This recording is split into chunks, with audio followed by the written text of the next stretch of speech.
Di semua bidang yang udah aku jalanin, menurut aku e-sports sudah paling apa ya? Paling membuat kita paling bikin orang tuh kelihatan paling buruknya sama paling bagusnya ini orang gitu dan suka banget melihat nyampur semua lah, emosi nyampur, terus euforianya gila banget dan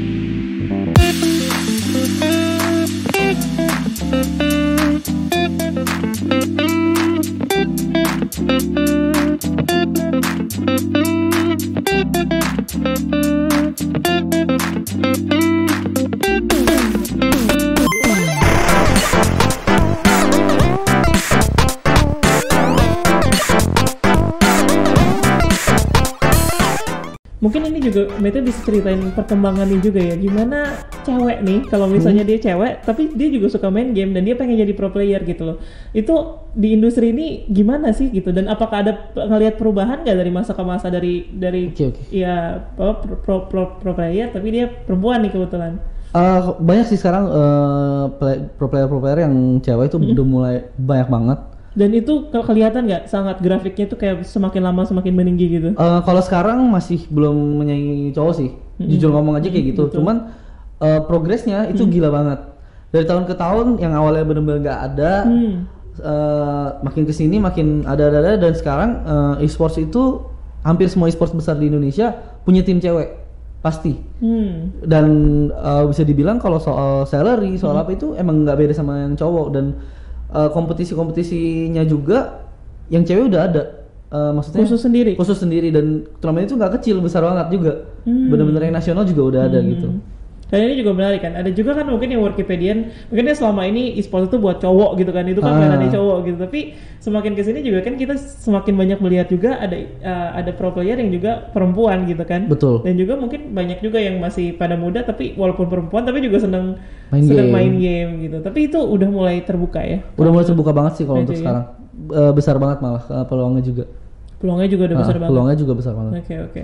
Nah, mungkin Matthew juga bisa kasih ini nih, bisa kasih apa tips-tips juga kalau misalnya Wikipedia nih kan mungkin ada yang masih belajar, ada yang masih ngerjain sesuatu lagi, mungkin juga lingkungannya juga mungkin kayak Matthew juga kayak meragukan kalau ini tuh sebenarnya bisa diseriusin apa enggak gitu. Apa sih yang mungkin Wikipedian di rumah atau misalnya siapapun yang dengerin kita sekarang yang bisa sampaikan ke apa yang mereka bisa sampaikan ke lingkungannya, ke orang tuanya buat meyakinkan gitu bahwa sebenarnya ini tuh bisa menghasilkan dan bisa serius loh gitu. Kalau menurut aku sih coba untuk jalaninnya yang kita punya, misalnya kita sambil sekolah, kita coba jalanin, kan banyak nih yang masih sekolah juga pengen kan, banyak banget. Dan juga pengen latihan, tapi latihannya juga ini gitu sampai pagi gitu kan. Jadi mungkin lebih belajar ke, tadi aku bilang ya, mungkin lebih belajar ke tanggung jawab ya. Coba untuk, karena kita punya kewajiban, aku coba melihat perspektif orang sekolah ya.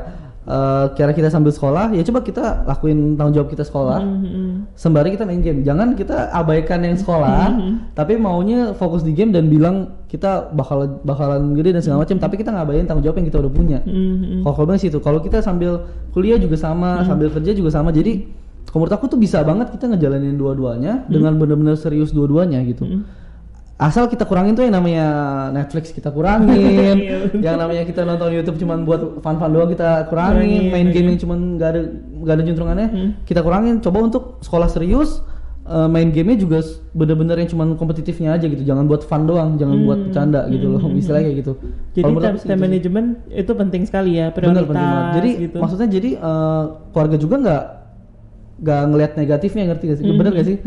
Kalau misalnya kita main game terus sekolah kita jadi hancur, kan lihatnya negatif. Tapi kalau misalnya kita main game tapi sekolah kita bisa atur juga, jadi nggak kelihatan negatif lah gitu. Oke. Berarti ada pesan gak sih yang sebenarnya pengen disampaikan mewakili pro player gitu ya ke masyarakat luas lah mengenai tadi pandangan mengenai profesi ini, terus habis itu juga tadi misalnya anggapan bahwa profesi ini tuh bukan sesuatu yang misalnya menjanjikan gitu. Ada sebuah pesan gak sih yang Matthew pengen sampaikan gitu? Mungkin pesan aku sih lebih coba untuk percaya sih ke mungkin anaknya atau siapa ya gitu, mungkin lebih ke arah percaya dan coba untuk open minded di semua bidang. Kalau menurut aku sih pesan aku cuman itu sih, dan sekarang juga e-sports udah sangat-sangat berkembang pesat banget. Bahkan apalagi di dunia pandemi seperti ini dan kita nggak terganggu. Ini banget ya, ngaruh banget Ngaruh ya, banget, grafiknya langsung naik dan untuk yang lain keganggu pastinya kan, kitanya jadinya nggak keganggu gitu kan.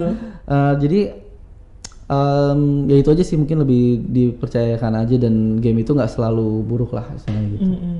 What's next buat Matthew? 5-10 tahun ke depan Matthew melihat diri Matthew itu seperti apa sih? Apa yang pengen dicapai, yang pengen diraih? Kalau dari gaming sih motivasinya masih ke juara aja sih. Jadi pengen sampai mana gitu? Juara Asian Games kah? Juara internasional? Sebesar apa sih? Lebih ke dunia sih, masuk ke dunia itu loh. Okay. Jadi kalau di PUBG kan stepnya kan Indonesia, terus Southeast Asia, dan masuk ke World League gitu. Nah nggak pernah tuh masuk ke World League, selalu mentok di Southeast Asia udah 2 kali. Jadi pengen, target aku sih ke situ. Kalau misalnya ngomong jauh banget 5 tahun 10 tahun ke depan, kalau pikir long term mungkin apa ya? Tetap di e-sports sih, mungkin punya e-sportsnya atau punya tim manajemen sendiri. Tim manajemen sendiri ataupun apapun lah, yang penting masih di dunia e-sports sih. Aku demen banget sih. Oke. Dan apa sih yang membuat sesuka itu gitu sama e-sport, yang kayaknya ini bakal jadi karir gua yang benar-benar long term gitu? Mungkin itu pertanyaan saya terakhir. Apa sih yang kayak yang menguatkan gitu kan? Sebenarnya bisa juga ini oke sih, tapi kayaknya gue juga pengen ngejar yang ini juga, tapi kayak enggak ini nih gitu. Sampai ntar gue lama itu ini gitu.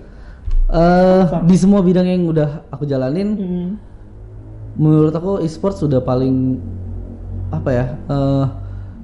paling membuat kita, paling bikin orang tuh kelihatan paling buruknya sama paling bagusnya ini orang gitu. Dan suka banget ngeliat nyampur semua lah, emosi nyampur, terus euforianya gila banget. Dan publik itu sangat-sangat gimana banget itu sama e-sports. Jadi itu yang bikin aku benar-benar suka banget sih sama e-sports. Apa maksudnya kita bisa melihat terbaiknya orang sampai terburuknya orang? Apa maksudnya? Kalau di juara Dota tuh ada yang bilang tuh dulu Dota ya, bilang Dota brings the worst and the best of you gitu. Jadi kita benar-benar dari game ini, kita benar-benar bisa, kalau kita satu tim atau kita gimana, kita benar-benar bisa tahu orang ini tuh kayak gimana sih, benar-benar gitu ya. Jeleknya dia tuh, sejelek-jeleknya dia tuh kayak gimana sih, sampai sebagus-bagusnya dia tuh kayak gimana sih, maksudnya mentoknya dia di strategi dan kalau di gameplay bagus-bagusnya dia itu semana sih. Tapi kita juga bisa lihat ya jeleknya dia. Jadi menurut aku bonding tim dan segala macamnya itu benar-benar erat banget sih di e-sports tuh. Kayak maksudnya kayak gimana caranya orang itu misalnya kalau kalah mengatasi kekalahannya, kalau misalnya dia lagi stres juga gimana dia bisa tetap tenang gitu. Itu hal-hal kayak gitu ya. Itu bisa benar-benar kelihatan orang ini sebenarnya yang dari yang paling tenang sampai yang paling emosional, dan akibat buruknya kayak apa tuh udah benar-benar bisa kelihatan kalau main bareng. Benar banget, kelihatan banget. Apalagi udah di e-sports itu. Wow. Sip. Wah, Workipedian ini saya masih pengen ngobrol banyak sama Matthew sebenarnya, tapi kita waktunya terbatas. Dan hari ini saya belajar sesuatu juga dari Matthew, bahwa tadi sebenarnya Matthew itu kan kalau kita lihat sebenarnya bukan yang bener-bener pokoknya pengen jadi pro player, itu sudah bukan ya? Bukan. Tapi ini tuh dilakukan sama Matthew karena itu memang dulu ingat itu adalah sesuatu yang memang jadi bagian ininya ya, di bagian hobinya gitu. Terus abis itu dengan situasi yang tadi Matthew bilang yang tidak begitu baik di satu bidang, akhirnya Matthew pengen nyeriusin di sini, dan pada akhirnya oke juga gitu. Benar gak sih? Lebih ke kalau waktu itu aku lebih jalanin dua-duanya. Maksimal sama dua-duanya. Jadi bisa jadi ini kan tadi kan Matthew bilang aku tuh agak sebenarnya beda sama yang lain. Kalau yang lain kan dari bener-bener ngejar dari kecil gitu kan. Sekarang tuh udah di posisi yang sebenarnya udah lumayan adult ya waktu itu ya, untuk bisa nyemplung gitu. Saya rasa ini juga jadi motivasi juga sih Matthew buat orang-orang yang berpikir bahwa aduh kan gue nggak main game dari kecil, apakah gue kayak too late gak sih gue sebenarnya terjun ke sini gitu. Bener ya sih? Ya, bener, dan Matthew bisa membuktikan bahwa enggak juga kan gitu. Enggak juga, di e-sports sih age is just number sih. Iya, jadi itu juga yang saya pelajari. Jadi karena saya selalu berpikir orang yang jago game itu dari kecil gitu, dia benar-benar kayak turnamen sampai akhirnya dia jadi pro player. Tapi sebenarnya kalau misalnya kita benar-benar punya passion di situ, mau ngejar juga gitu ya, sampai di mana sih sebenarnya potensinya kita, Jadi age is just number. Jadi kalau misalnya kalian semua berpikir I'm too old atau too late untuk masuk ke dunia pro player, jangan berpikir seperti itu. Tetap dikejar dunia pro playernya, dan tadi Matthew bilang bahwa dengan time management yang baik, even nggak cuma sekolah, sambil punya bisnis yang lain pun bisa ya. Gitu ya. Jadi itu kekuatan dari time management.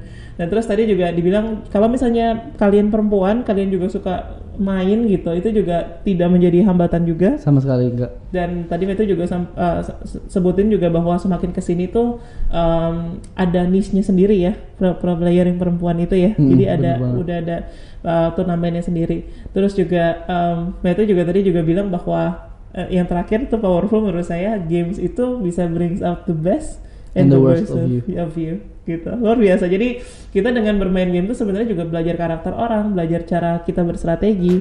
Walaupun misalnya itu adalah simulasi, tapi sebenarnya itu juga banyak yang bisa kita pakai juga ya. Banyak banget gitu ya di sehari-hari ya. Nah, itulah perbincangan saya dengan Matthew Mayo, Workipedian. Terima kasih sudah menyaksikan episode ini. Dan jangan lupa juga untuk menyaksikan episode Workipedia lainnya, karena bersama Workipedia kamu bisa temukan pekerjaan impian kamu. Bye-bye.